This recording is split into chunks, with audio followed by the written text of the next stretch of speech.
6 నెలల్లో పెళ్లి పథకంలో చేరండి. మీ ప్రియమైన వారికి 6 నెలల్లో పెళ్లి చేయండి. కృష్ణ సాయి బ్రాహ్మణ వివాహ పరిచయ వేదిక బ్రాహ్మణులకు మాత్రమే. మరిన్ని వివరాలకి కాల్ 8855592015 లేదా 9000333990.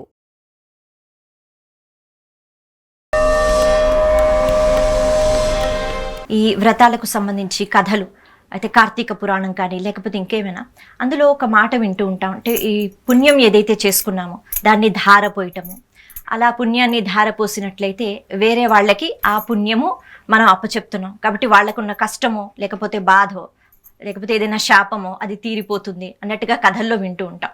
నిజంగా ఇలా సంపాదించుకున్న పుణ్యం ఏదైతే ఉంటుందో అది మనం ధారపోయటం అంటే ఏమిటి? నిజంగా మన పుణ్యం అలా పనికొస్తుందా? అంటే భగవంతుడికి ప్రార్థన చేయటం, కృష్ణ నేను ఏదన్నా మంచి పని చేసుంటే నా నా దాని యొక్క ఫలితం అంతా ఈ భక్తుడికి ఇవ్వు లేదా ఆ వ్యక్తికి ఇవ్వు, ఆయన ఆ ఆపద నుంచి గట్టెక్కించు అని ప్రార్థన చేయటం వరకు మన బాధ్యత అండి. అది చేయాలా లేదా అని పరమాత్మ చేతిలో ఉంటుంది. ఎందుకంటే అందరిది కూడా మీరు చూడండి, everybody has to fly their own plane అని అంటారు. ఇప్పుడు చూడండి, మనం తిని ఇప్పుడు నా శక్తి అంతా పక్కనోడికి రావాలంటే వస్తుందా అండి? వాడు తిననంత వరకు రాదు కదండి. మనం ప్రయత్నం చేయొచ్చు, మనం వారి కోసం మంచిని కాంక్షించవచ్చు. అది ధారపోయేయటము అని అంటే మనం కాంక్షిస్తున్నాం మంచి, అరే ఈ వ్యక్తికి ఇలా మంచి చేయి పరమాత్మ. మీకు ఒక విషయం చెప్తాను. ఒక ఇద్దరు స్నేహితులు ఉన్నారట. వారిద్దరు స్నేహితులు నడుచుకుంటూ అరణ్యంలోకి ఒక ట్రిప్కి వెళ్ళారట అండి. ఒక స్థానం వచ్చాక ఈ ఇద్దరు స్నేహితులు అనుకున్నారంటే నువ్వు ఇటువైపు వెళ్తే నేను అటువైపు వెళ్తాను అని విడిపోయారట.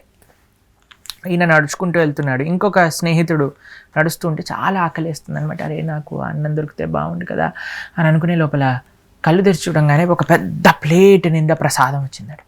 బ్రహ్మాండంగా తిన్నారట. చాలా నిద్ర వచ్చిందట. తినంగానే నిద్ర వస్తుంది కదండి, పడుకుంటే బాగుండు అనగానే ఒక మంచి ఒక గుడిసెలాగా వచ్చి దాంట్లో బెడ్ అవన్నీ కనిపించాయట. సరే అని పడుకొని ఆలోచిస్తున్నట్టే, అబ్బా నేను ఎంత పెద్ద భక్తుడిని, ఇలా అనుకోగానే భగవంతుడు అన్నీ తీర్చేస్తున్నాడు అని అనుకోగానే భగవంతుడు ప్రత్యక్షమై చెప్పారట, అయ్యా నువ్వు పెద్ద భక్తుడివి కాదు, నీ స్నేహితుడు ఎక్కడికి వెళ్ళినా సరే నా ఫ్రెండ్కి మంచిగా చేయి తండ్రి, నా ఫ్రెండ్కి బాగుండేటట్టు చూడండి, ఆయనకి ఏం కష్టం కాకూడదు అండి అని ప్రార్థన చేస్తుంటే ఆయన ప్రార్థన చేయడం వల్ల నీకు మంచి చేస్తున్నాను నేను అని అన్నట్టు. కాబట్టి మనం ఎప్పుడైనా భక్తి జీవితంలో ముందుకెళ్తున్నాము అని అంటే ఎవరో మన కోసం ప్రార్థన చేస్తున్నారు కాబట్టి, ఎవరో మన కోసం భగవంతుడికి మొక్కుకుంటున్నారు కాబట్టి తప్పకుండా మనం we have to wish well for everybody. అందుకే సనాతన ధర్మంలో మనం పూజ అయిపోగానే ఏమంటారు, సర్వే జనా సుఖినో భవంతు అంటే. అంతే కదండి. ఈ పూజ యొక్క ఫలితాన్ని ఏమంటున్నాం, పరమాత్మ నేను ఈ ప్రార్థన చేస్తున్నా, ఏం చేస్తున్నా, భగవంతుడు అన్నారు అనుకోండి, ఇంత బాగా పూజ చేస్తా, ఏం కావాలి నీకు, లోకా సమస్త సుఖినో భవంతు. ఎంత ఉదాత్త భావన చెప్పండి.